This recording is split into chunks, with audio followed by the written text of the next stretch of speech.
പ്രഭാഷകൻ 13-ാം അധ്യായം. വ്യാജ സുഹൃത്തുക്കൾ. കീഴ് തൊട്ടാൽ കറ പറ്റും. അഹങ്കാരിയോട് അടുക്കുന്നവൻ അവനെ പോലെയാകും. ശക്തിക്കതീതമായ ഭാരം എടുക്കരുത്. നിന്നേക്കാൾ ശക്തനും ധനികനുമായ ഒരുവനുമായി ഇടപഴകരുത്. മൺകലത്തിന് ഇരുമ്പുപാത്രവുമായി ഒത്തുപോകാൻ കഴിയുമോ? മൺകലം അതിൽ തട്ടി തകരുകയില്ലേ? ധനവാൻ ദ്രോഹിക്കുക മാത്രമല്ല, നിന്ദിക്കുക കൂടി ചെയ്യുന്നു. പാവപ്പെട്ടവൻ ദ്രോഹം സഹിച്ചാൽ പോരാ, ക്ഷമായാചനവും ചെയ്യണം. നിന്നെക്കൊണ്ട് പ്രയോജനം ഉണ്ടെന്ന് കണ്ടാൽ ധനവാൻ നിന്നെ ചൂഷണം ചെയ്യും. എന്നാൽ നിനക്ക് ആവശ്യം വന്നാൽ അവൻ നിന്നെ പരിത്യജിക്കും. നിനക്ക് വകയുണ്ടെങ്കിൽ അവൻ നിന്നോടുകൂടെ കാണും. കൂസലില്ലാതെ നിന്റെ വിഭവങ്ങൾ ചോർത്തിയെടുക്കും. നിന്നെക്കൊണ്ട് ആവശ്യമുള്ളപ്പോൾ അവൻ നിന്നെ വഞ്ചിക്കും. നിന്നെ നോക്കി പുഞ്ചിരിച്ച് അവൻ നിന്നിൽ പ്രതീക്ഷ ഉണർത്തും. കാരുണ്യപൂർവകമായ സ്വരത്തിൽ നിനക്കെന്താണ് ആവശ്യം എന്ന് ചോദിക്കും.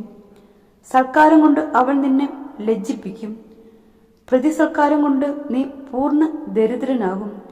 അപ്പോൾ അവൻ നിന്നെ അവഹേളിക്കും. നിന്നെ പുറന്തള്ളുകയും തലകുലുക്കി രസിക്കുകയും ചെയ്യും. വഞ്ചിക്കപ്പെടാതിരിക്കാനും ഭോഷത്വം മൂലം നിന്ദിക്കപ്പെടാതിരിക്കാനും ശ്രദ്ധിക്കുക. പ്രബലന്മാരുടെ ക്ഷണം സ്വീകരിക്കുന്നതിൽ വിമുഖനായിരിക്കുക. അവർ വീണ്ടും വീണ്ടും ക്ഷണിച്ചുകൊണ്ടിരിക്കും. തള്ളിക്കയറരുത്, പിന്തള്ളപ്പെടും. വളരെ അകന്നു നിൽക്കരുത്, വിസ്മരിക്കപ്പെടും. അവരോട് സമത്വഭാവത്തിൽ വർത്തിക്കരുത്. അവന്റെ വാചാലത കണ്ട് ഭ്രമിക്കുകയും അരുത്. അതിഭാഷണത്തിലൂടെ നിന്നെ പരീക്ഷിക്കുകയും പുഞ്ചിരിയിലൂടെ നിന്നെ അളക്കുകയുമാണ് അവൻ ചെയ്യുന്നത്. രഹസ്യം സൂക്ഷിക്കാത്തവൻ നിർദ്ദയനാണ്. ദ്രോഹിക്കാനോ തടവിലാക്കാനോ അവൻ മടിക്കുകയില്ല. രഹസ്യങ്ങൾ ചോർന്നു പോകാതെ സൂക്ഷിക്കുക. നീ സഞ്ചരിക്കുമ്പോൾ നിന്റെ നാശവും കൂടെയുണ്ട്. ഓരോ ജീവിയും സ്വവർഗത്തെ സ്നേഹിക്കുന്നു, മനുഷ്യൻ അയൽക്കാരനെയും. ജീവികളെല്ലാം സ്വവർഗത്തിൽ ഇണങ്ങി നിൽക്കുന്നു, മനുഷ്യൻ തന്റെ തരത്തിൽ പെട്ടവനോടും. ചെന്നായ്ക്ക് കുഞ്ഞാടിനോട് എന്ത് ചങ്ങാത്തം?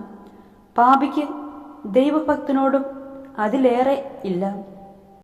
കഴുതപ്പുലിക്കും നായ്ക്കും ഇടയിൽ എന്തു സമാധാനം?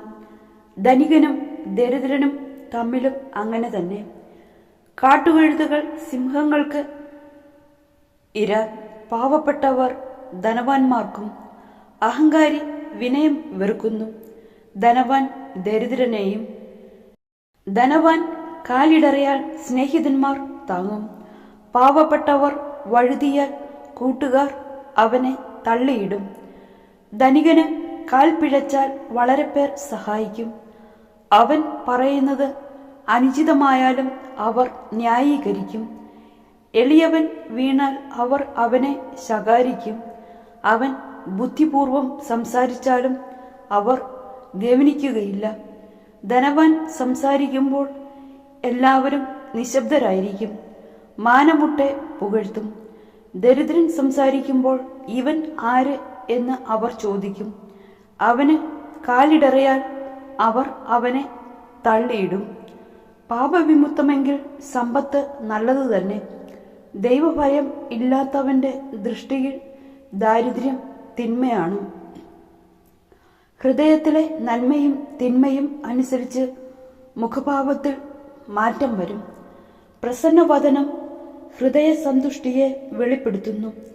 ആഴമേറിയ ചിന്തയിൽ നിന്നാണ് സുഭാഷിതങ്ങൾ രൂപം കൊള്ളുക.